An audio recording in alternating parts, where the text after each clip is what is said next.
રંગીલું, રસીલું, મોજીલું, મારું રાજકોટ. આ અવાજ સાંભળતા જ જે ચહેરો યાદ આવે છે એ છે ગુજરાતની દીકરી સ્વરા ઓઝા. માત્ર 2.5 વર્ષની ઉંમરે સંગીતની સફર શરૂ કરનાર સ્વરા આજે પોતાની માતૃભાષા ગુજરાતીને ગ્લોબલ લેવલ પર પહોંચાડી છે. ટેમ્પરેચર હાઈ જેવા પોપ સોંગથી યુવા દિલો પર રાજ કરતી સ્વરા કહે છે, તમને જે ગમે છે એ જ કરો. ભણતર કદાચ સીમિત હોઈ શકે, પણ સપનાઓની કોઈ સીમા નથી હોતી. નારી શક્તિના સન્માનની આ એક વિશેષ ક્ષણ. વુમન્સ ડેની પૂર્વ સંધ્યાએ મુખ્યમંત્રી ભૂપેન્દ્ર પટેલના હસ્તે સન્માનિત થયા સ્વરા ઓઝા. તેમના કાર્યક્ષેત્રની વિશિષ્ટ નોંધ લેતા રાજ્ય સરકાર દ્વારા આ ગૌરવશાળી સન્માન એનાયત કરવામાં આવ્યો. પરંતુ એવોર્ડ લેતા પહેલા સ્વરા ઓઝાએ ફૂલછાપ ડિજિટલ સાથે કરી ખાસ વાતચીત અને પોતાની મનની ઈચ્છા વ્યક્ત કરી. મુખ્યમંત્રી સાથે સંવાદમાં તેઓ કઈ મહત્વની રજૂઆતો કરવાના છે, આવો સાંભળીએ તેમનો આ એક્સક્લુઝિવ સંવાદ. પહેલા તો બહુ મોટું, it's an honour to be a part of something like this, અને મને ત્યાં સિલેક્ટ કરી એ જ બહુ મોટી વાત છે. એન્ડ બીંગ અમંગ વિમેન છે એની વચ્ચે એક બેસવા મળે એ જ બહુ મોટી વાત છે. આઈ એમ ગ્રેટફુલ. અને J-pop ને બસ આવી જ રીતે પ્રેમ મળતો રહે. એન્ડ આટલા લેવલે if I M getting a recognition that means કે કાંઈક તો હું સાચું કરું છું.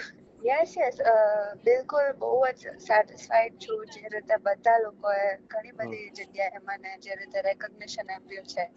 And a lot of people, મારા ફેન્સ તો છે જ ઇન્ડસ્ટ્રીમાં, અને ઇવન આજે આટલા લેવલે પણ જો કોઈ મારું મ્યુઝિક સાંભળતું હોય અને મને રેકોગ્નિશન મળતું હોય તો એ બહુ મોટી વાત છે. And to say to all the young girls, મારા માટે મારી પાસે એવું રોલ મોડલ નહોતું કોઈ જ્યારે હું નાની હતી ત્યારે, કે આવું કોઈ ગુજરાતી પોપ આર્ટિસ્ટ હોય.